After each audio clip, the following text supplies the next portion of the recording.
ನಮಸ್ಕಾರ. ನನ್ನ ಹೆಸರು ಫತೇ ಮೊಹಮ್ಮದ್ ನಾಯ್ಕೋಡಿ ಅಂತೇಳಿ ಬಿಜಾಪುರ ಜಿಲ್ಲೆಯ ತಾಳಿಕೋಟೆ ನಿವಾಸಿಯಾಗಿದ್ದು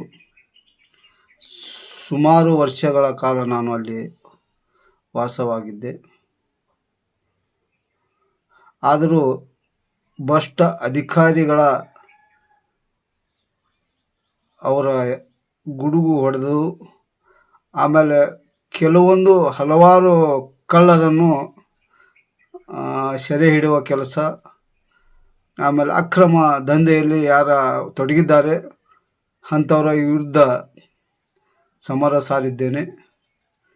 ಆಮೇಲೆ ಸರ್ಕಾರ ಜಮೀನುಗಳನ್ನು ಕಂಬಳಿಕೆ ಮಾಡಿಕೊಂಡಿದ್ದಾರೆ ಪುಂಡರು, ಅವರ ವಿರುದ್ಧ ಸಮರ ಸಾರಿದ್ದೇನೆ. ಆದ ಕಾರಣ ಒಂದು ನನಗೆ ಕೊಡುಗೆ ಕೊಟ್ಟಿದ್ದಾರೆ. ಯಾವ ಕೊಡುಗೆ ಅಂದ್ರೆ, ಅಲ್ಲಿ ನಿವಾಸಿಯಾಗಿ ಇದ್ದು ಇಲ್ಲದಂತೆ ಇವತ್ತು ನೋಡ್ರಿ, BLO ಕೇಳಿದ್ರೆ ನಿಮ್ಮ ಹೆಸರು ಇಲ್ಲ ಲಿಸ್ಟ್ನಲ್ಲಿ ಅಂತ ಹೇಳ್ತಾರೆ.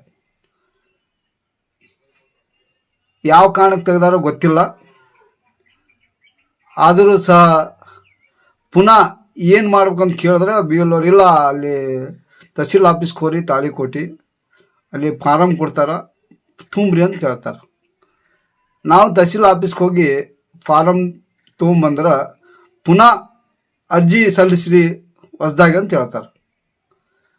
ಆ ಅರ್ಜಿ ಎಲ್ಲಿ ಕೊಡ್ಬೇಕು ಅಂತೇಳಿ, ಇಲ್ಲ ಆನ್ಲೈನ್ಗೆ ನೀವು ಅಪ್ಲೈ ಮಾಡಿರಿ, ಅರ್ಜಿ ಹಾಕ್ರಿ ಅಂತ ಹೇಳಿದ್ರು.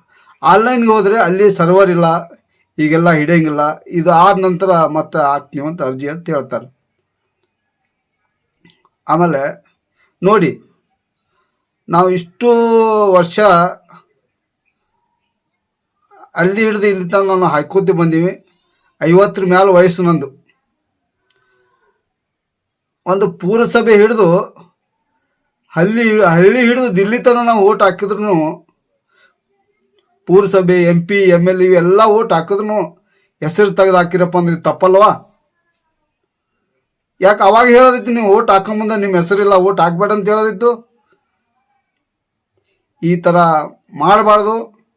ನೀವು ಮಾಡಿದ್ರಪ್ಪ, ಯಾರೇ ಅದು ಮಾಡಿರ್ತಾರ ಅಂಥವ್ರ ಮೇಲೆ ದಯಮಾಡಿ ಬಿಜಾಪುರ ಜಿಲ್ಲಾ ಅಧಿಕಾರಿಗಳು ಯಾರು ತೆಗೆದವರು ಲಿಸ್ಟ್ನಿಂದ ಹೆಸರು, ಯಾವ BLO ಆಗಲಿ ಯಾರೇ ಆಗಲಿ ಅಂಥವ್ರ ಮೇಲೆ ನೀವು ಕಠಿಣ ಕಾನೂನು ಕ್ರಮ ಜರುಗಿಸಿ.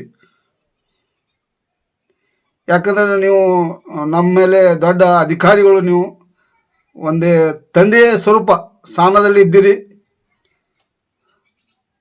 ಬಡವರಿಗೆ ಅನ್ಯಾಯ ಆಗುತ್ತದಂದ್ರೆ ಅದಕ್ಕೆ ನೀವು ಸ್ಪಂದನೆ ಮಾಡ್ತೀರಂತ ನಾನು ನಿಮ್ಮಲ್ಲಿ ನಂಬಿದ್ದೇನೆ. ನೋಡಿ, ದಯಮಾಡಿ ಅದಕ್ಕೆ ಯಾವ ಅಧಿಕಾರಿಗಳು ಹೊಣೆ ಅದಾರ ಅಂಥ ಅಧಿಕಾರಿಗಳನ್ನು ತಕ್ಷಣ ಅವರನ್ನು ಅಮಾನತು ಮಾಡಬೇಕು. ತಮ್ಮಲ್ಲಿ ಕಳಕಳಿ ಮನವಿ ಮಾಡಿಕೊಳ್ಳುತ್ತೇನೆ ಜಿಲ್ಲಾ ಅಧಿಕಾರಿಗಳು ಬಿಜಾಪುರ ಇವರಿಗೆ.